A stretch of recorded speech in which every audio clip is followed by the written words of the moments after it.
J'ai le plaisir à présent d'accueillir notre invitée, Myriam Makeba. Myriam Makeba qui est une véritable légende vivante. La chanteuse sud-africaine se produit ce week-end à l'Olympia à l'occasion de la sortie de son nouveau CD. À 68 ans, celle que l'on appelle Mama Africa, vous allez le voir, déborde d'énergie. Son portrait avec Frédéric Bonnet.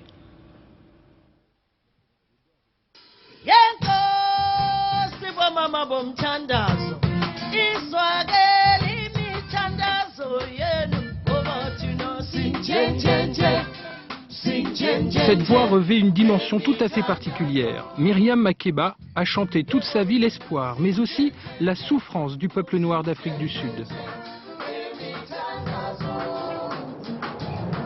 Soweto, le 16 juin 1976, Myriam Makeba avait 44 ans.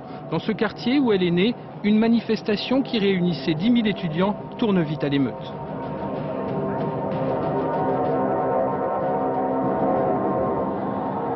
Les affrontements provoquent la mort de 700 personnes. Même les enfants sont assassinés. Cette violente répression précède le début du processus de l'abolition de l'apartheid.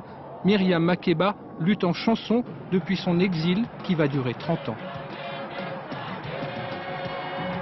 Lorsque Nelson Mandela est libéré, Myriam Makeba peut enfin retourner dans son pays natal. Mais aujourd'hui, 6 ans après l'abolition officielle de l'apartheid, où en est-on?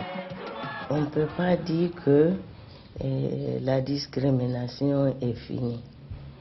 Par exemple, il y a des pays comme les États-Unis, l'esclavage et tout ça, ça a été aboli il y a des années et des années. Mais on trouve jusqu'aujourd'hui le racisme, même en France, un peu partout.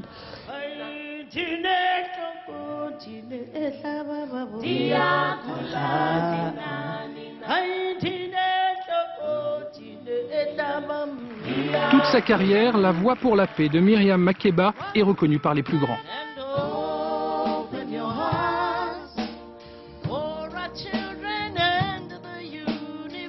Mais cette voix universelle est aussi celle d'une fameuse mélodie qui colle à la peau de Myriam depuis près de 47 ans.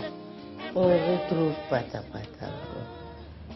Je ne sais pas pourquoi. Moi je suis fatiguée, mais les gens aiment toujours cette chanson.